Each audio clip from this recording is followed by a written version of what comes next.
काम का रद्द-ए-अमल मुझे मतलब ये था कि इस ड्रामे से एक बहस छिड़ेगी जिसमें अवाम ये बहस करेगी कि भाई अर्तुगरुल को दिखाया तो हमारे बड़े सगीर के खित्ते के जो हीरोज हैं वो भी तो दिखाएं, उसका भी तो जिक्र करें।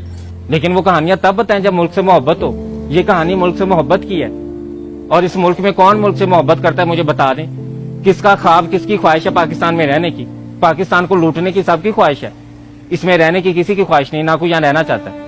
वो तो पता नहीं कब पाकिस्तान की नस्ल पैदा होगी जो पाकिस्तान से मोहब्बत करेगी, जो कहेगी कि हम अंग्रेजी को नहीं मानते, हम उर्दू को मानते हैं। वो जो कहेगी कि हम हैरी पॉटर को नहीं मानते, हम तो राजा रसालू के किस्से सुनाते हैं। वो जो आके अंग्रेज जब हैरी पॉटर लेके आएगा तो हम राजा रसालू रखेंगे कि इधर आओ मैं उसके किस्से तुम्हें सुनाती हूँ। जब अंग्रेज आके अपने हीरोज दिखाएगा तो तब हम दिखाएंगे कि राव नवाज खरल ने, पीर पगारा ने कैसे तुम्हारे खिलाफ तहरीक की और कैसे तुम लोगों ने सरेआम फांसी भी दी तो वो डरे नहीं, वो आगे झुके नहीं।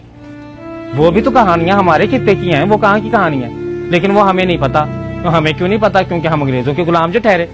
हम तो इस इंतजार में कि कब हमें कोई मौका मिले, कोई चीज इंपोर्ट करने का, नहीं मिलता तो खुद तो एक्सपोर्ट होने का मिले ना। या बाप माँ की चूड़ियां सोने की बेच जाऊं या बाप की जमीन बेच जाऊं अंग्रेजों की तलवे चाटने के लिए, वहां उनके बर्तन जूठे साफ करने के लिए, और वहां उनकी मैं वो लेट्रीने साफ करूं और साफ करके वो जो पैसा हो वो मैं आके तो घर मुजरा करवाऊं और मुजरा पाकिस्तान में आके मुजरे पड़ाऊं कि देखो मैं अंग्रेज की गुलामी करके आया, देखो मेरी शानो शौकत।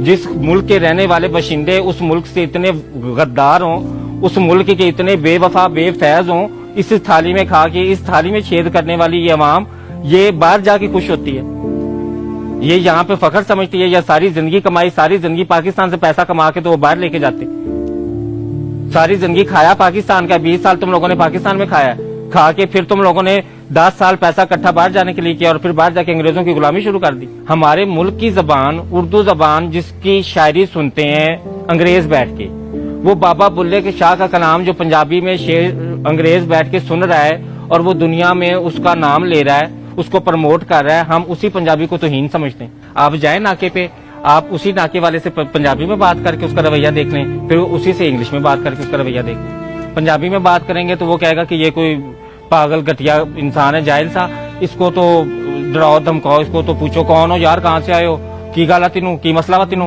कौन आ तू, कार्ड विखा, ये विखा, कित्थों आ। ये पंजाबी बोलने वाले के साथ सलूक। और उसी पुलिस वाले से अगर इंग्लिश में बात कर लें तो वो आपको कभी भी नहीं कहेगा कि कार्ड विखा, कित्थों आया मैं, कौन आ। वो yes thank you sir, thank you, नहीं okay thank you, yes sir, yes sir. दफ्तर में चले जाएं नौकरी लेने के लिए, इंग्लिश आती नहीं सर, चलो जाओ तुम्हें नौकरी नहीं मिलेगी, अंग्रेज का गुलाम ही नहीं है, जाओ गुलामी के लिए अंग्रेजी सीख के आओ। तलवे कैसे चाटने हैं? कब हम कहेंगे कि मैंने फेयर एंड लवली नहीं, मैंने तिब्बत क्रीम लगानी है? कब हम कहेंगे कि मैंने कोको कोला नहीं, मैंने शिजान जूस पीना है? कब हम कहेंगे? कोको कोला भी जहर ही है, चीनी है। शिजान जूस में भी तो इतनी चीनी जहर नहीं होगी जितनी कोको कोला पिला, वो हमें शौक है पीने का। लेकिन हमने तिब्बत क्रीम नहीं लगानी, हमने फेयर एंड लवली क्रीम लगानी है। और लगानी क्यों है? क्योंकि जी अंग्रेज गोरा है तो हमने तो गोरे होना है। अंग्रेज धूप में बैठ के बेशक रंग गंदमी करता है, बेशक वो कहता है कि मैंने सूरज में टैन लेना है और मैंने रंग गंदमी करना है और कशिश गंदमी रंग में, लेकिन नहीं भाई, वो तो अंग्रेज की आला जरफी अगर वो ये बात कर देते हैं। लेकिन हम ज़ेनी गुलाम लोग हैं, हम आला दर्जे के, इंतहाई आला दर्जे के गुलाम लोग हैं। हम लोगों ने तो रंग गोरा करना है, अंग्रेज का रंग जो गोरा है। अंग्रेज फटी पैंट पहनता है, अंग्रेज अपनी सारे वो नंगा ही फिरता है, वो कौन से कपड़े पहनता है, उनके यहाँ कोई इतना कॉन्सेप्ट नहीं पाया जाता। हम लोगों ने भी ब्रांड ने माशाल्लाह क्या कि सारी पैंटें और शर्टें हमने फाड़ दी हैं। उनका नाम क्या रखा है? Destroy jeans. फटी पैंट नहीं कहना, फटी पैंट से तो वो पता चल जाएगा कि फटी पैंट है, वो तो गरीब मजाक उड़ाएगा कि मैं तो गुर्बत से फटी पैंट पहन हूं, तुम्हें किसने मजबूर किया? अब कौन बताया कि अंग्रेज के गुलाम है ये लोग? वो तो अंग्रेजों को आइडियलाइज किया हुआ ना, उनको आइडियलाइज किया कि नंगे घूमते हैं, तो हम क्या करें? यहाँ पे अब इस्लामी मुल्क है, अब यहाँ पे नंगे तो घूम सकते, हम डिस्ट्रॉय जीन्स पहन लेते हैं कि वो सारी फाड़ के टंगा तो थल्ले सारी फाड़ के तो फिर हम डिस्ट्रॉय जीन्स पहन के जी नंगे घूमे। हमारे पास एक कल्चर था, हमारी शलवार कमीज थी, हमारे सिंध में कितना प्यारा लिबास है, हमारे पठानों का कितना खूबसूरत कल्चर है, हमारे सूबों में जाए कितना प्यारा कल्चर है। अंग्रेज बाहर से आता है पैसे भर के ये कल्चर देखने, यहाँ पे डॉक्यूमेंट्रियां बना रहा है, यहाँ पे फिल्म बना रहा है। हमारे पास जितनी भी चीजें देख लें, ये हमारा माइंडसेट है, बाहर से आया। हमारे पास ये माइंडसेट इतना ज्यादा स्ट्रांग हो गया कि दुकानदार मार्केटिंग के लिए लफ्ज क्या इस्तेमाल करता है? बाजी बाहर तो आया हुआ, बाजी पाकिस्तान का नहीं बाहर दावा, एक कपड़ा बाहर दावा बहुत अच्छी क्वालिटी दवा, बाजी फोन बाहर दावा बहुत अच्छी क्वालिटी दवा, ये पाकिस्तान का नहीं है। हम अपनी अवाम रोज हम लोग ये सुनते हैं अपने कानों से कि ये पाकिस्तान का नहीं है। हम सवाल नहीं करते, हमें शर्मिंदगी तो है ही नहीं ना। वो गालिब ने कहा था कहा भी किस मुंह से जाओगे गालिब, शर्म तुमको मगर नहीं आती। हमें तो शर्म आती नहीं है। पहले तो एक ट्रेंड ये होता था कि हमने अगर किसी को शो मारनी होती थी ना तो हम कहते थे इम्पोर्टेड है, लोकल पाकिस्तान की नहीं, इम्पोर्टेड है। पहले हम ये लफ्ज इस्तेमाल करते ना, हर चीज इम्पोर्टेड। अब क्या हम करते हैं, अब जो जदीद दौर हवस, जब मजीद हमारी गुलामी की जो हवस बढ़ गई तो हम लोग मियाँ बीवी भी इम्पोर्ट करने लग पड़े। मर्द बीवियां इम्पोर्ट एक्सपोर्ट करने लग पड़े और औरतें खामन इम्पोर्ट करने। अब चीनियों से शादी हो रही है। अब खामन जो है यहाँ पे अच्छी खासी नेक लड़की 26 साल की होगी तो उससे मर्द यहाँ का शादी नहीं करेगा, गुलाम।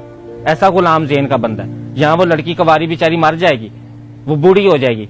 अंग्रेज बूढ़ी औरत हो, बेशक वो 40 साल की भी हो, तो उससे जाके शादी कर लेगा। क्यों नहीं हम अपनी तारीख सिखाते? क्यों नहीं हम दुनिया में उनको बताते? हमारे पास बड़ा रिच कल्चर है, हमारे पास बहुत सारी तहजीबें सकाफतें इस खित्ते में रह के गई हैं। मोंजोदाड़ो को देखें, मोंजोदाड़ो से पीछे चले जाएं, कौन कौन सी तरीके सकाफतें यहाँ पे गुजरी हैं, कितनी जदीद सिविलाइजेशन, जदीद तहजीबें भी यहाँ पे गुजरी हैं। और यहाँ के हीरोज का नाम आप लोगों को तो पता ही नहीं होगा, अल्लाह खैर करे। हीरोज का नाम हमें कहाँ से पता होगा? हमें कोई ना पढ़ाया ना हमें किसी ने बताया। हमें शुरू से बताया कि बेटा अंग्रेज के तुम गुलाम हो, अंग्रेज की दी हुई हर चीज को तुमने पसंद करना है। बड़े सगीर की तारीफ पढ़े, फिर कोई ड्रामा ऐसा बनाए, ऐसा अजीम पैसा लगा के ऐसा प्यारा ड्रामा बनाए। वो गुजरा वे वाली फिल्में छोड़ के ना, वो जो हमने फिल्में बनाई हैं, असील गुज्जर तो राजपूत गुज्जर तो राणा गुज्जर, वो अब फिल्में छोड़ के तो अब हम आगे थोड़ा सा, मैं पंजाब नहीं जाऊंगी तो मैं लाहौर नहीं जाऊंगी, तो लाहौर से कराची नहीं जाऊंगी, अब ये फिल्में आ रही हैं।